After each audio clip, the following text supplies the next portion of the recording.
Time for another edition of Loco Lawyers. I think this is the 13th one I've published. Well, meet Fernando Oliver, who is busy getting ratioed by venturing into Kyle Rittenhouse territory on Twitter. Fernando is not only a lawyer, but also a law professor. Oh. Let's see what kind of curriculum you're going to get in this dude's class. Hello out there. I am trying to get through. With cold, blunt analysis cradled in the warmth of reasoning, it's time for Johnny Walker Dredd to straighten you out on a thing or two. Emanating all the way from exciting Las Vegas, Oklahoma, it's time for the Johnny Walker Dredd Show. So apparently Fernando is a professor of law at Fairleigh Dickinson University.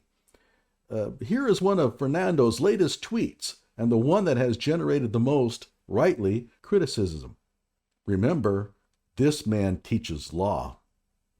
It states, "Why are we just glazing over the fact that Kyle Rittenhouse's mother put her minor child in a vehicle, drove him across state lines, and dropped him off in the middle of a riot armed with an assault rifle? Why is she not behind bars?" So you get the picture. Here's Wendy Rittenhouse driving the family car, and Kyle is in the passenger seat with his AR-15 rifle. You know, they got their seatbelts on, and they pull up to the riot, and Kyle gets out, and she goes, "Oh, make sure you bag some BLM protesters, Kyle." This guy thinks that that's what happened. Loco! Huh? So why is she not behind bars? Gee, I don't know, Fernando. Perhaps it might have something to do with the fact that she never put her minor child in a vehicle. Well, she might have put Kyle in a vehicle at some other time, but not this time. Come to think of it, she didn't drive him across state lines. Nor did she drop him off in the middle of a riot, armed with a scary assault rifle. Oh, it's that AR-15. Or not. So you posted 3 claims in your meme and misfired on every single one of them. And you teach law? Hey, I'm the most local person in here. Hey, Fernando, I know Wendy. She's a wonderful lady and a great mom. She had 0 to do with the Kenosha shootings. Nothing at all. She even texted Kyle telling him not to go to the protest. But don't let that stop you from spreading horse manure all over the internet. Stop. I'm in too deep. Here's an older tweet from Fernando about Kyle Rittenhouse. "A murderer turned hustler, dumb, D-U-M, and hateful MAGAs pay up to $275 to see me, and all I did was killed 2 people in cold blood, and then cried like a baby in trial to manipulate the jury." Speaking of crying, Fernando, what did you do when they read the verdicts? Apparently, since January 2023, he learned not to use all caps, and also that when a word is underlined in red, that means it's misspelled. Here's another one. "Kansas City police shoot pregnant black woman 5 times despite having her hands up." And he links the story, raw story, okay? Well, let's click on it. It says, "A black pregnant woman was shot 5 times by Kansas City police despite having her hands up, according to a witness. But prosecutors allege that the woman, Leonna Hale, pointed a firearm at police officers before being shot." Gee, I would think that would be something to mention in your tweet. Now, I know what you're thinking. Oh, yeah, but that was just police propaganda. Well, here's a picture of Leonna Hale running, and gee, what's this in her hand right here? That looks like a handgun. And does it look like she's holding her hands up, surrendering?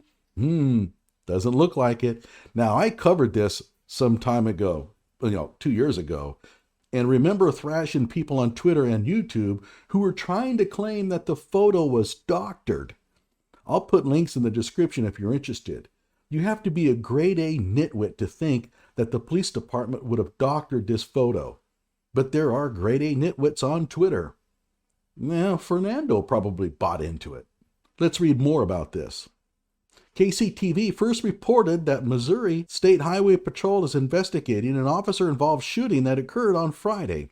Highway Patrol said that officers in the Kansas City Police Department spotted a vehicle at a Family Dollar that was suspected of being stolen after an armed carjacking. Yeah, we don't want to mention that. Check this out. Curve. Now this is where it gets good. A witness named Shadanya, later told the Kansas City Star that she had seen the shooting and recorded a video of the aftermath. The woman exited the car with her hands up, Shadanya said. Officers told the woman to get on the ground, but the woman told them she was pregnant, Shadanya said, and couldn't get down on the ground. Police asked her to get down multiple times. The woman then told police there was a gun in the vehicle. The woman started backing toward a fence in the parking lot. Several officers approached her and had their weapons drawn. She goes on, she did not pull out a weapon on them. Yeah, okay. She did not even have a stick in her hand. Well, that's true. She had a gun. The witness can also be heard narrating in a video she recorded at the scene. They got her in a handcuff while they shot her, y'all. Okay, Shadanya. I stopped here to get some gas, y'all, and my son just watched this shooting. My 1-year-old son just watched this. Well, if he's 1 year old, he's probably never going to remember it.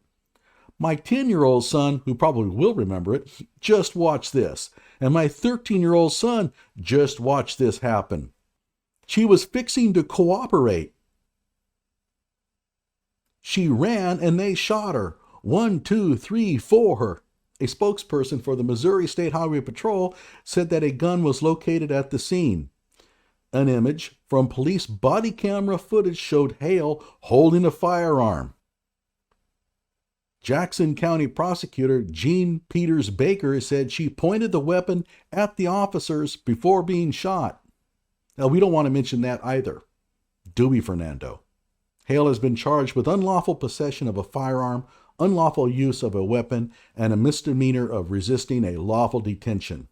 Some false narratives, you listening, Fernando, about what happened last Friday night at 6th and Prospect Avenue, unfortunately, were relied upon by some media and other sources, like people like Fernando. Our job as prosecutors is to remain neutral and review all evidence. Our review of body cam videos provided the actual accounting of events that night, Baker said in a statement. Our review of the investigation revealed the defendant, although she denied having a weapon at the time of the encounter with law enforcement officers, she lied, continually displaying a weapon during her encounter with police officers, and also appeared to be attempting to flee. Okay, suspected of a felony, armed, fleeing into the community. Police can open fire. That's Tennessee versus Garner. The two officers stated that she was armed with what they believed to be a handgun. Body camera footage confirms the officers' statements that Hale was holding a handgun. Still photos taken from the body cam footage of this encounter also demonstrate a weapon was present and in the hands of the defendant. You would think that a lawyer would know better than to trust witness testimony carte blanche. Remember Michael Brown of Ferguson fame? Where droves of people came out and claimed that Michael Brown had his hands up when he was shot by Officer Darren Lewis. They lied. They admitted they lied. They lied because they wanted to be a part of something, which is street talk for we wanted to get a white cop convicted. Oh, by the way, they later proved she wasn't even pregnant. So if you're at Fairleigh Dickinson and have Fernando Oliver as your instructor, then, well, I'm not sure what you can do. You're part of a captive audience and you'll probably just have to absorb it all. I wouldn't protest because Fernando is probably just the type to fail you out of his class. With this bandana, I welcome you to the game. Like my video and subscribe to my channel. This is your flying guru. Let the spirit